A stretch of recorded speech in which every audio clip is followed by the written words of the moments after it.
This is Trend Following Radio, where great thinking comes alive. Nobel Prize winners, legendary traders, best-selling authors, and the pros that know what drive us irrational human beings. I am your host, MICHAEL COVEL.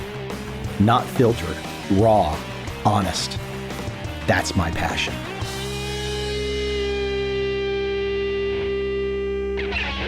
My guest today is Matthew Kepnes, Nomadic Matt, as he is known, an American travel expert, New York Times best-selling author, blogger. He's been featured, and I got to tell you, I'm a little jealous of these features. New York Times, CNN, National Geographic, HuffPost, The Wall Street Journal, BBC. He has been around. A story I can relate to, except I left a little bit later than Matt. At age 23, he had not yet left the United States, but a trip to Southeast Asia, Thailand in particular, convinced him to quit the job, finish the MBA, and travel. And travel he has. 7+ years, 70+ countries. I need to go do a head count on countries. I have no earthly idea how many I've been to, but I know it's not 70. 70 is serious time in the air. Let's jump right into my conversation that will hopefully make all of you out there that are sitting on your rear, afraid to leave your suburban cookie cutter life, to get on a damn plane and go. I hope you enjoy this conversation with Matthew Kepnes.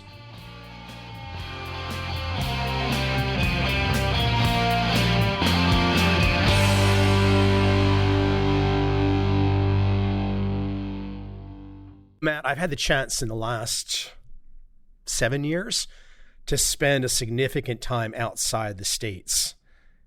And I've heard this word nomad a lot, and I've met a lot of these digital nomads. Typically for me, it's been, younger guys in their 20s and 30s who have found some kind of way to make do. Now, I know you're somewhat in the headspace, but, a little bit different because it's more focused on travel. But what does this word nomad mean to you? A nomad is someone who periodically moves around, doesn't have a home base. I don't really love the term digital nomad. I think remote work describes what these people do more than digital nomad, because, you're just working anywhere in the world remotely where your company is sort of located. But I think, a nomad is someone searching. When you relate the term to travel, I think of someone as like, oh, you're kind of nomadic. You're sort of on a journey. There's a sense of a quest for discovery. In the traditional sense, nomads are people who moved with the seasons for food and resources. I don't think travelers are moving with the seasons to find the next watering hole. They do search for bars quite frequently. So to me, it's just somebody related to travel as someone who's on a quest, a journey to sort of discover something a little more about themselves and about the world around them. Place the date, the time, the moment, the trigger. When did you become a nomad? What was the trigger that sent you off on the first journey? There's always a starting place. Every story has a beginning. I would say the preface to my beginning is in Costa Rica when I was 23. It was my first trip overseas. I was on a tour. I just loved travel. I love the excitement that being in Costa Rica created, the sense that every day could be new and different, and I could just do whatever I wanted and just have fun all the time. And it was a good contrast between corporate life and the boring administrative job I had out of college. That spurred a love of travel, which took me to my next trip into Thailand with my buddy Scott. It was there that I met the species that we call a backpacker. Meeting them and hearing their stories and seeing what they were doing, that was what I wanted. They seem to have cracked the code. I mean, as growing up in the States, you always learn that travel is a sort of expensive thing to do. You take a 2-week vacation a year because that's all you can afford. And that's just what we do. We vacation in the States. We don't travel, we vacation. So meeting backpackers for the first time was like they had like solved the problem. They were the answer to the problem of like, how do you afford to travel longer? They did it. So I just decided right then and there to quit my job. It was a good time in my life. I was finishing an MBA. I knew I was leaving. I worked in healthcare, just administrative stuff at a hospital, nothing great. But I knew that like wasn't going to be my career. So I was like, well, I've just finished an MBA to start a job and a career. I'm leaving this. Why not take sort of like a little sabbatical, travel for a bit, and then start a career, get a house, white picket fence, car, 2.5 kids, all that jazz. And then I just never came back. Yeah, I know that feeling. It's really difficult to describe sometimes. I mean, I know you do a great job of describing it, but for so many people to be in your shoes and imagine just saying, I am not doing the white picket fence at this point in time. I'm doing something entirely different than the body population of America is doing. They just can't wrap their arms around it in many ways. Everyone was like, you're crazy for doing this. You have all this college debt. My parents are thinking I'm going to die. You know, the world is a scary place. In America, we don't study world history. We cram it all into like 1 year in ninth grade. 10th grade, whatever, you know. You get to learn the entire history of everything in the world in 1 year. We don't focus a lot on world news. Our politicians tell us like the world is dangerous. Every movie is all about like young American tourists go overseas and bad things happen to them. We are just not like a very outwardly looking culture in many ways. Less so now because the internet has really broadened people's horizons. But like 2003, the Iraq war is going on. 9/11 is still very much in everyone's mind. People are not keen to like quit your job and travel the world. I'm calling you right now from Saigon, so I get that whole, oh my gosh, that's got to be so unsafe. You know, you're in the middle of the jungle, someone's shooting at you with guns all day long. I mean, this is literally the stuff that I hear from Americans in 2019. So it's still kind of crazy, some of the perspectives. How did you make the pivot, though, once you said, okay, I've got my MBA, I'm going to leave the healthcare space, I'm going to go on this adventure? At some stage of the game, cash was needed. You had to have something to live on. I had been working for 3 years and I just piled away all my money. When I had made the decision to travel, it was, let's see, I'd probably been working for a year and a half at that point. So I had, you know, like 10, 12, 13 grand saved up, somewhere around that, low teens. Just created a budget, cut all my expenses, and saved and saved and saved. In my hospital, you could take like shift work. Besides my like 9 to 5, I also kind of work weekends when you go to like see somebody in the hospital and you don't know what room they're in and somebody's at the desk and answering phones. I did that. I'd be like, oh, that room, or answering the phone. So I was able to clock in a lot of overtime, working 60-hour weeks, really just supercharged my savings. I left with about 30 grand because I didn't spend money for like a year and I just like worked 60-hour weeks. Let me keep you at Thailand for a moment. You mentioned meeting younger people, backpackers, kind of living on the cheap, making do, and just having some freedom to explore that country. And it's a really interesting country to explore, obviously. What did you really take away? Is there any kind of, was it a principle? Was it just the observation, the way of life? What did you like about them? Because I mean, now today, you know, you're a best-selling author, you've made a few extra dollars, you don't have to live on only $50 a day today. But at that point in time, speak to some of the influences and inspirations you were getting specifically from the people that you were meeting. What I saw in them was a freedom I didn't have. That was really what drove me to do what I did. It was, here are these people living their best life, as the kids say these days. Here I was in a job I hated, doing work I hated, in a life I thought was like kind of boring. You know, there was a lot of commuting. We go to the gym, we go to the same bars all the time. It seemed very stale. You're promised like, oh, when you become an adult and you get a job and you have money, it's going to be all this like exciting stuff. You've made it. And it's not that, at least it wasn't for me. They were living every day where I had lived in Costa Rica. Wake up, do what you want, design your own day. Don't like this place? Go on to the next place. Love this place? Stay. You get to meet people, partying all the time. There's girls everywhere. So I was like, wow, that's the life I want to lead.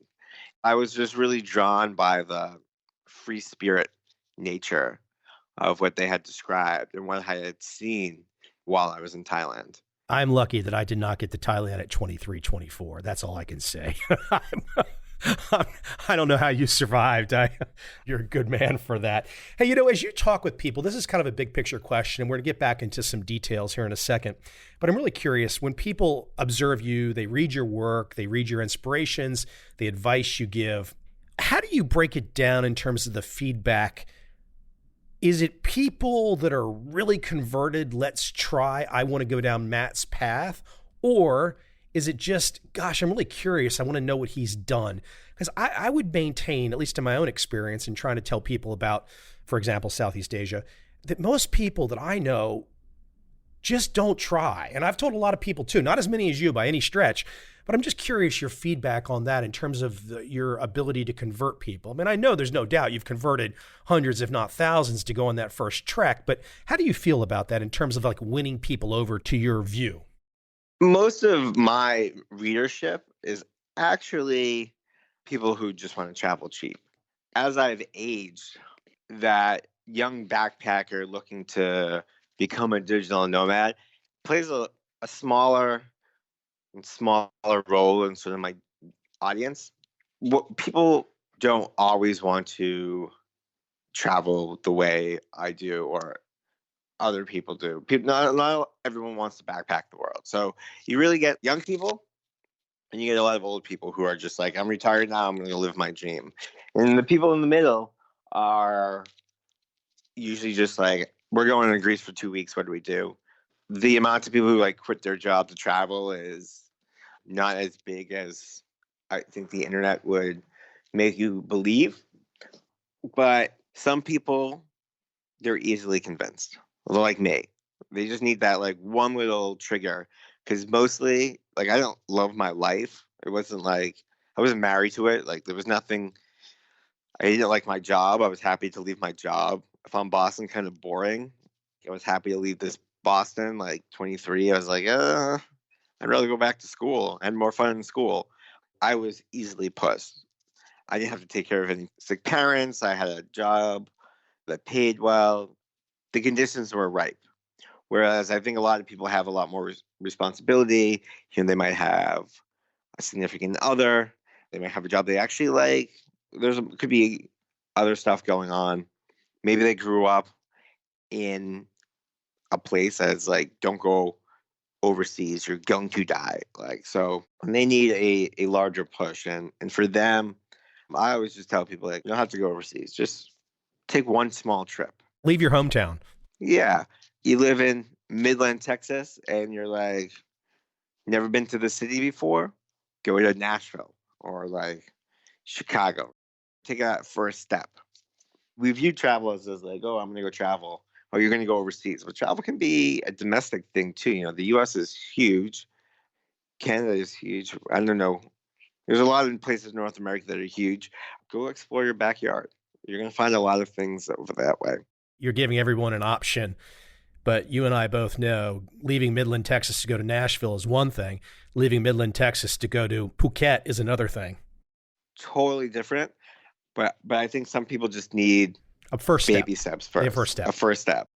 Go to Europe. I always tell people like, oh, I'm scared. Okay, well, like go to England. People speak your language. You know what's going on. Similar culture. That is like a good first step. Before I backpacked, I actually went to Belize for 2 weeks as sort of a test. Why did I go to Belize? They speak English in Belize, former British colony. They speak some Spanish near Guatemala. I speak a little Spanish. It's a really safe country. I thought, I'm going to go test out being a backpacker on my own. I landed. I had to get to like my hostel. I had to figure it all out. There was no tour. It was just me. Even I had like a little test. It's always good to wet your feet if you're not ready to make that full leap. Let me keep you at this. We've kind of touched on it a little bit. This notion of tourism, travel, and the idea of living in another country. How did you come to grips with those things? Because so many people, even if they're picking up your book or they're hearing this conversation, they can say, okay, well, I'm still going to do the typical American, allocate 2 weeks and go somewhere. But there is something magical that happens when you can get out of the vacation mindset and get into the kind of travel living mindset. I don't know how you phrase it or how you word it. I don't know if I really do word it so well in myself, but there's something very different when you really let go and you just say, let's just really change this up. Hey, if you can go 4 weeks, don't pick the arbitrary 2 weeks. 2 weeks, you never really feel like you're there. But if you can get to like 4 weeks, you start to forget home a little bit. Your brain needs like a few days just to like shut down and like get off work mode into vacation mode, because you're sort of switching it up between working, relaxing. So like I agree with you that 2 weeks, it's not a long time. Try to go somewhere for 3 weeks. But I think in the States, we have a vacation culture because we don't get a lot of time off. Because we also view travel as the exotic, we tend to try to like go far. My friend is just going to Europe and he's like, gave me his itinerary to look at. And I was like, cut out half of it. When you travel, less is more. I think one of the things that I always encourage people to do, even if you don't have a lot of time, create a lot of time where you go. Yes, that means you might not get to 50 cities in 2 weeks in Europe, but you'll enjoy where you go more. And I get why people want to cram things in because they only get 2-3 weeks vacation a year and they don't know when they're coming back and all of that jazz. But less is more when you travel. I always try to convince people, don't see a lot. Go see a little and see it really well. Because then at the very least, in your short period of time, you're going deep. And when you travel long term, you have the ability to go deep because you have no time constraint. So you can stay in Paris for 2 or 3 weeks. You can't do that when you have only 2 weeks. When you cut out places and you can go deeper, I think you can sort of at least get into that same mentality because you allow yourself time to actually just sort of relax. But when you're like, okay, we have 2 days in Paris, 4 days in London, 1 in Dublin, then we're going here, then we're flying to Athens for 3 days, your mind is still like racing. You haven't given yourself time to relax, and you're switching one hyper focus work mode, like from work to just hyper focused travel. And you need that time to just relax. Unfortunately, your perspective is competing with the foundation of Instagram, which is give me a new photo that looks like I've been to all the cool places in the last week. I find with new cities, one of the things that I don't really have much interest in at all is going to the places where the tour buses are. It's like if I can avoid the tour buses, I'm probably going to be happier. And I think building on that too, most people really don't think about when they start to plan. They say, oh, let's look at the internet. Let's look at what's going on in XYZ city. Let's write down the attractions or the things to see. But that's just like the same tourist stuff that's been put out for eons. The reality is you can go to most major cities around the world and find such cool stuff that really isn't written down anywhere. And you just need to be a little bit of an explorer. I completely agree. I think social media enables the worst of our instincts in some ways. And related to travel, everyone wants to show their best life. Social media just creates this highlight reel of your life. When you see your friend's highlight reel, you then kind of instinctively want to show your highlight reel. So you go to Paris and then you like take a picture from the Eiffel Tower with a glass of wine and you're just like, not just a day in Paris, when what you don't see in that photo is the 6,000 people also taking that picture, just ruining everything. I think it's very easy nowadays to see the local life, in part because so much information is online that you can find everything. You can find like the cool parts of a city if you just like Google beyond like top 10 things to do in Paris, because that list is going to be generic. But if you just dig a little deeper, you can find a lot of stuff. I also find that there's like an invisible line in cities around the world. There's like where the tourists are, and then one block where the tourists aren't. It's crazy, isn't it? It's so crazy. It's like a wall. It's absolutely a wall. You will be in this one street and you're like, holy moly. And then you just walk the next street over and it's just all locals just hanging out. I tell people, if you're in a major center, let's say, we'll keep using Paris because I live here, so it's on my mind, but you're near the Eiffel Tower, and just go in any direction away from the Eiffel Tower for 5 blocks. And in that, once you hit 5 blocks, it's like, boom, no one's around. You're the only tourist there. That rule sort of works for me everywhere in the world. And just go 5 blocks in direction and the crowds just dissipate. Once you get past that barrier where you can't see the Eiffel Tower anymore, it's like nobody wants to be there, except the locals. And now you're in this local environment. It's really crazy, but you just have to like leave the crowds. I mean, the Eiffel Tower is beautiful and famous for a reason, but just walk a little bit and then all the crowds go away. While I've got you today, and I want to pick your mind on some insights, because I'm curious too. And look, there's going to be some people out there listening that are going to say, hey, Matt, give me every bit of insight you can on international travel to Asia, Europe, from the States. Some people, they're going to be thinking more economical. There are going to be other people like me. They're going to be saying, I've never taken I'm not saying this to be cocky in any way, shape, or form, but I've not done the economy flight from the States to Asia yet. While I let you dig into giving me some of your best insights on plane travel, how do you approach it? How do you advise people, whether it's an irregular traveler or a regular traveler? What are some of the things that you want people to think about air travel today? It's not as expensive as you really think. Air travel, you used to have all these rules, buy on Tuesday, buy at night, stay over. If you buy your ticket at 4 p.m. on a Sunday while the wind is blowing, you'll get the lowest fares. Well, like the rest of the world, airlines use computer algorithms to determine pricing now, because there's so much data around demand that computers just do a lot of that pricing.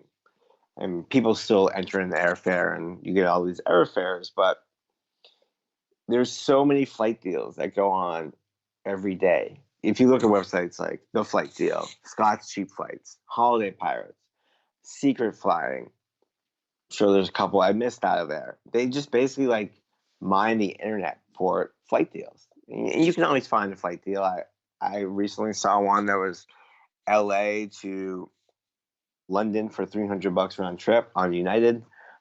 They exist. It's just what happens is that people search for that one day, one city. And when you're like, I can only fly to Saigon, to Ho Chi Minh on Tuesday at 4 p.m., you have to pay whatever that price is. So I always tell people, be flexible by day or by location. If you can change, okay, you don't fly into Ho Chi Minh, you fly into Hanoi. That changes the whole equation. Maybe you don't go the second week in January, you go in February. Again, different price. Avoid travel when everyone else is traveling. If you want to go to Hawaii during Christmas, well, you're not the only one that wants to do that. And the airlines know that. So they're going to just raise their rates. So you have to be flexible. And I mean, you can go to Google Flights and type in your airport and then type in everywhere. And it will just bring up the map of the world. And you can just see like airfare from your city to every major airport in the world in the date range you gave. And you can just be like, well, it's really expensive to fly to London, but if I go to Athens, it's half the price. Let's go to Athens. So you have to be a little bit flexible. Not enough people want to make that compromise, but when you do make that compromise, you're going to get some crazy cheap flight deals. As we talk about planes, one of the things that I enjoy about plane travel is knowing if I'm going to be at a particular airport, something about it, because it just makes the experience like zero stress. You can just chill out. I can think of several airports that I particularly like. the one in Narita in Japan. Singapore's airport's great. Are there any particular airports that you really have come to love around the world? Well, you just named two of them. I love Narita. I love Singapore's airport. The airport in Hong Kong is great. I really like Amsterdam's airport. Stockholm's airport is really nice.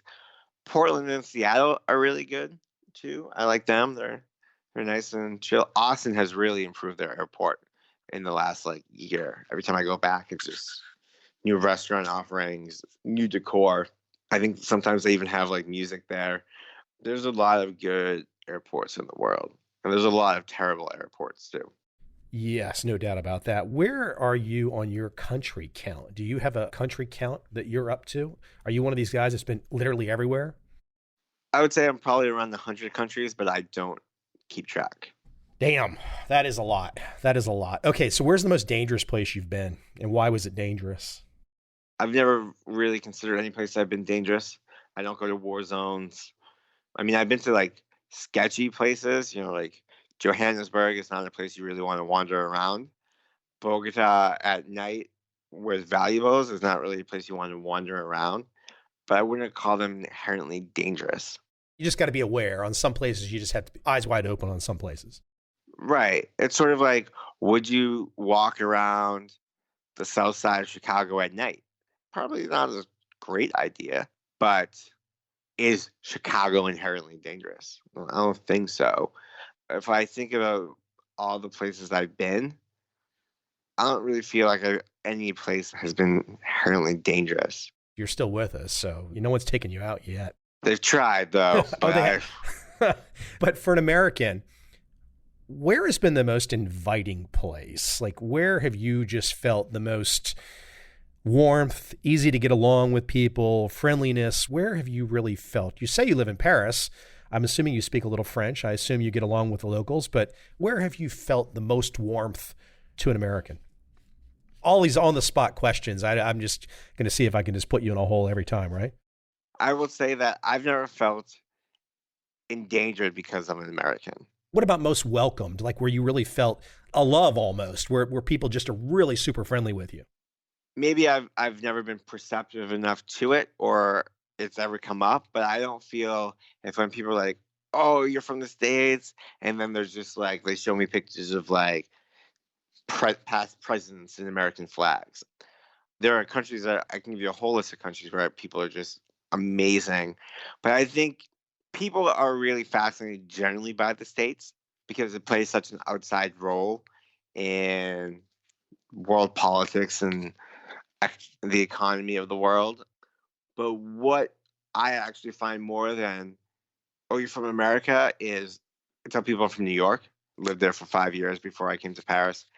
Then they just are like, oh my God, the Big Apple. They just fawn over the city. They want to know everything. They will tell me about the TV shows they watch. Seinfeld. Oh, Sex and the City. Oh, I've always wanted to go to New York. Or do you live in Manhattan? Statue of Liberty. People love New York in a way that is always shocking. That gets more of a reaction than, oh, yeah, I'm from the States. People are like, oh, that's cool. Yeah, I like America. My cousin studies there. Or our third cousin's nephew, wife, or whatever lives there now. More people are into New York than they are the States. I should share, when I think of places that are most surprising for me, first-time visits, I think my first-time visit to Hong Kong was 2006. First time to mainland China was 2013. And it's so interesting if I think about the messaging in America about mainland China. It's always this communist, red China, war is on, war is inevitable, all this stuff. And then, you go to mainland China, they're pretty damn successful. People will talk with you. I'm not trying to excuse any imperfections of the Chinese government, but you get there and you're just kind of my impression is always well, they want to be as successful and as competitive as America. You get there and the messaging that you hear growing up in the States, you're kind of well, hold on. Shanghai is enormous. They built this in 10 years. What the heck? And you get on a bullet train, you're like, okay, hold on. Bullet train, Shanghai to Beijing. We don't have that in the States. And you walk away, you don't walk away with a feeling of like, war is inevitable, or you don't walk away with bemoaning their government. You walk away saying, God, they've got a lot of things that are better than America. Shanghai is the city of the future. I went to Shanghai and I was like, and totally enamored by how amazing, how tech it was. The maglev train from the airport downtown. I mean, these gigantic infrastructure projects, and then the bridges sort of like glow at night because they have all these like cool lights on them. And like, wow, I feel like I'm like moving into like the future. Like this is what a city is going to look like in 30 years. But yeah, I mean, we don't have fast trains in the States.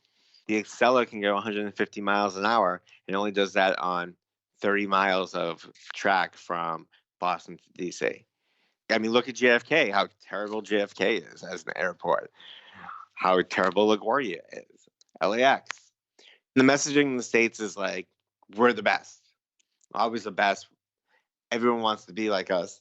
And I think when you go overseas, you realize, people actually are really happy with who they are and where they live. Every country has problems, but nobody's like clamoring down the door all the time. They want to improve their own country. Europeans don't want American-style healthcare. They don't want to give up their trains or their social network. The Chinese are just as hungry and competitive and capitalistic as we are. They do it in a different context, but they're building some of the best trains and airports in the world. Your Nomad adventure has gone on about 10 years. Have you ceased being a nomad? I call myself semi-nomadic these days. But you're an expat now. Temporarily. I'm moving back to the States in a couple of weeks for a book tour and a conference. So going back for a bit. But I don't really move around as much as I used to. I like familiarity. A tree grows because it has roots. If we want to use that metaphor, I was an acorn blowing in the wind for a while, and then I landed on the ground, and now I'm growing roots so I can grow into a nice solid tree, get on with my life, and grow personally. I don't like traveling for more than about 4 weeks at a time. I love my work. After about 3 or 4 weeks, there's a lot of it that piles up. So I really just want to focus on my work. I like my bed. I bought a nice mattress. I like sleeping in it. Having a really cushy mattress is very underrated. And going to what you said earlier, like, I don't need to travel on $50 a day anymore, but I still do. I still sleep in a lot of hostels and a lot of cheap accommodation. Why? Because I'm cheap. One of the reasons I did budget travel and I stuck with it so long is I just hate spending money. I still travel on a budget a lot. So after about 3 or 4 weeks of crappy accommodation, I'm really keen to like just face plant into my mattress and stay there for a while. Let me keep you on a few more topics before I lose you today, just ones where you can probably pass along some insights. So let's assume people that have got the plane stuff figured out, they know where they're going to stay, whatever city. You could pick a city and describe the theoretical way you would do it. You're talking $50 a day, but let's talk about food specifically. There's a lot of places in the world where there's fantastic street food, which is a little daunting for some people if they don't really know how that works. But why don't you speak to the food proposition? I don't know if $50 a day, and I say this with all due respect to my Singaporean friends, where you're now selling $15 US couple ounces of wheatgrass or something. So I don't know if it's possible in Singapore to eat cheap anymore. The hawker centers are pretty cheap. But why don't you speak to food in general in terms of how to go about making food not something where you're spending $25 on a hamburger or something like that? Well, one, I mean, if you're traveling in a place that does have street food, eat all of it. If you are worried about, like, is it safe? Try to find a place where there are old people or children. They tend to have weaker immune systems. If they're eating there, it's probably fine. If a parent is letting their 6-year-old eat there, and there's a lot of people and it's really busy, the place is probably going to be fine. Street food places don't last long if they're selling bad food. If you see a lot of people, especially old folks and young kids, probably safe to eat. Generally, though, my rule on food is one, I use the 5 block rule. I don't eat near tourist centers. Prices are going to be double and the food half as good. If a place has a menu in about 6 languages, that also is a turnoff for me. They know their audience is tourists and they're going to jack the prices. If you can get a German, a French, an Italian, a Spanish, and an English menu, they're only seeing tourists because locals don't need that. At a lot of local places around here in Paris, sometimes they have an English menu for me. Most of the time they don't. They translate.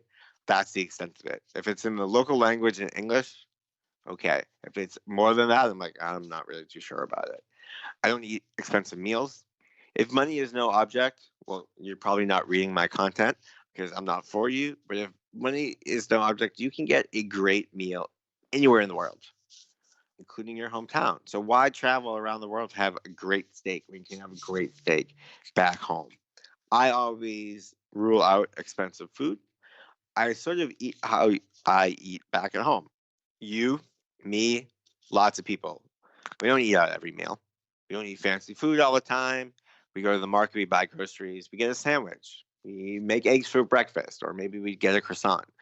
You can do that too. There's nothing in the rule book that says you have to eat out at a restaurant for every meal. A lot of people think like, oh, well, I'm traveling, I want to experience all the food. Sometimes experiencing the food the way locals do is to walk into a grocery store, buy a bunch of stuff, and cook your dinner. Go to a market, see what is there.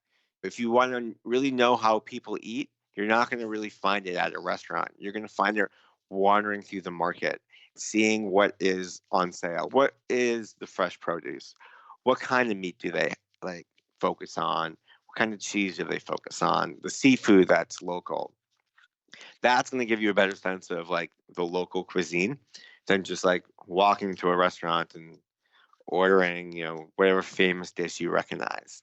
And that's going to be a lot cheaper too. Like here in France, every 2-3 days, people go to the market, they buy food for a couple of days, and they cook. Market life here in France is very, very culturally important. Let me see if I can get you to shape this next answer that I want to get from you. I can remember living in London in my 20s for a short period of time. Family came to visit, father came to visit, and he was just a piece of work. He was your typical American, not trying to be arrogant or anything like that, but just did not have the ability to see the difference in culture and to kind of assimilate. And I think assimilating is so huge, but I don't know if some people really are able to do it. How can you explain the benefits of being able to blend in? Because I find if you're, whatever culture you're in, if you can just kind of like be cool, that was the whole line in Pulp Fiction, be cool and don't stand out and just go about your thing, as opposed to, I do think, unfortunately, us Americans are notorious for blazing a trail, so to speak. And other cultures do it too when they go to different places to visit. But how would you speak to that, the idea of just kind of blending in? I think blending in is very important. Some places you can blend in more. You and I walking around the streets of Saigon, people are going to know we're not from Vietnam.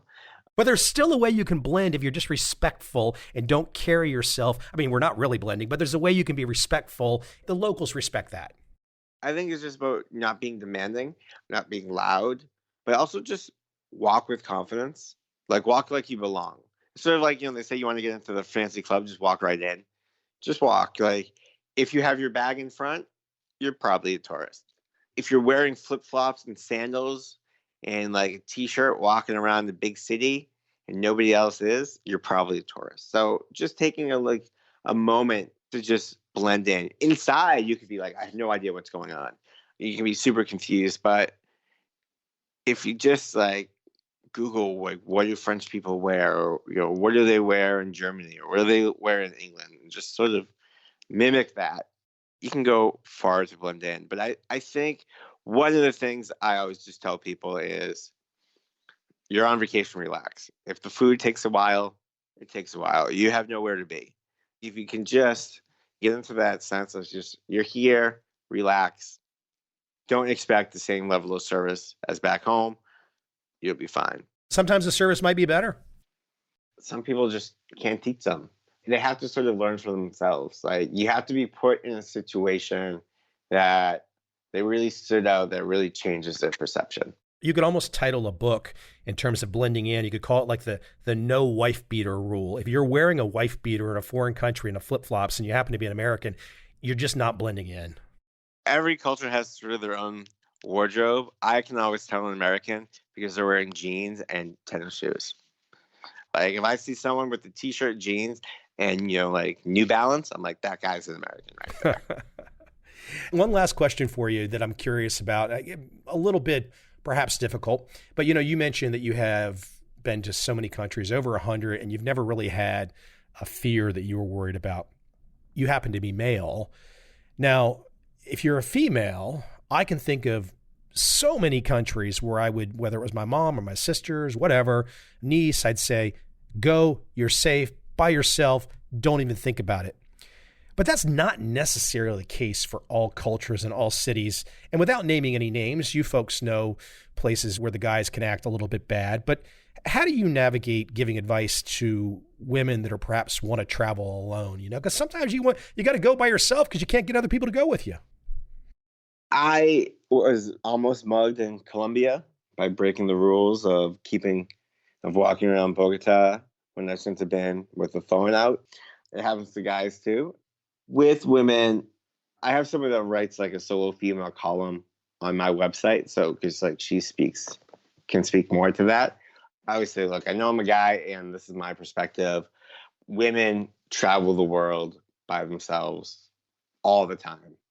Yes, you should take more precautions.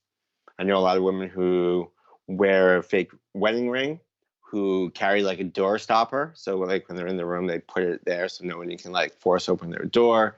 They have a whistle. They'll go places at night. And these are things like I don't worry about. You wouldn't worry about, but they are real concerns. They should be taken seriously. There are many, many safe countries in the world. And if you're really worried, try to go to one of those places first. Iceland, incredibly safe. Southeast Asia, incredibly safe. Why? People are very respectful of people's personal space. Start there. If you look at all the statistics, all the stuff that's come out with the whole Me Too movement, and you just seen how, it was prevalent, but now you're like, whoa, actually that's even more prevalent than I thought. Lots of bad things happen in home countries. Bad things happen here too. That just raises the big picture perspective of like, the world's a big place. The world is nice people. Occasionally you're going to have some bad apples, and there's bad apples in all countries. But I think you make a great case for finding a way to get past the fear to just jump. Because damn it, just sitting there in that job, I can imagine, we never would have talked if you would have sat there and been an administrator shuffling spreadsheets at that hospital with your MBA on the wall. You know what I mean? I always tell my parents this because no matter how long I've done this, they still worry. Oh, this, or I read this, or I saw this. I'm like, Mom, every day there's like 10 mass shootings in the States. There's no mass shootings in other parts of the world. 30,000 people die a year from car accidents. But, you still get in a car to go to work, Mom. She's like, oh, that's a good point. After the whole Boeing thing, she's like, don't get on a Boeing plane. I'm like, yeah, well, you get in the car. Having a bigger perspective on the whole thing, knowing that like no matter where you are in the world, life is risk. Getting outside your door is a risky proposition. Hey, I could slip and fall and go into the shower, and because I live by myself, nobody could notice for a whole week or 2 or 3. So like life is risk. You just got to figure out, you got to accept that and then live your life. Matt, where can we send people, and is there anything you want to tell them about your stuff? You did have a pretty big selling book there, How to Travel the World on $50 a Day, Travel Cheaper, Longer, Smarter. New York Times bestseller. I have to say I'm jealous of that. That's always a cool title to have on the resume. What else do you have going on right now? Where can we direct people to? Well, I actually have a second book coming out. It's called 10 Years a Nomad, A Traveler's Journey Home. And it is about the stories from the road. That first book you mentioned is like the how to save money, how to plan a trip, where to stay, what companies to use. This new book that's coming out in the summer of 2019, 10 Years of Nomad, is the stories and lessons from the road. It's sort of what we've talked about on this podcast, the why, the what. The first book is the how of travel. This is more of the stories and lessons from the road, the crazy stuff that's happened to me, my philosophy on travel, and how that matters to you, and how that can, hopefully inspire other people to travel, to understand, what drives people and how they could do this too. It's my opus on travel. Hey, one last quick question. What's the craziest thing you've ever eaten? I like to say the maggots. I had some fried maggots in Thailand, and they were actually pretty good. They taste like salty French fries. There you go. I did the beating snake heart, so that's my best. That is adventurous. I'm not that adventurous when it comes to food. I don't know if it was really food. It was vodka and blood and a beating snake heart. So. Ooh, and did you swallow the beating snake heart? Of course. I've got a video of it beating on my tongue. I mean, come on. Oh man, that's. Well, I saw Bourdain doing it, and I saw Ramsey doing it, and a nice hotel executive. She found the restaurant, and boom, boom. So. More power to you, man. More power to you. I'll stick with my fried maggots. Hey, man, have a good one. Appreciate the conversation. Thanks for having me.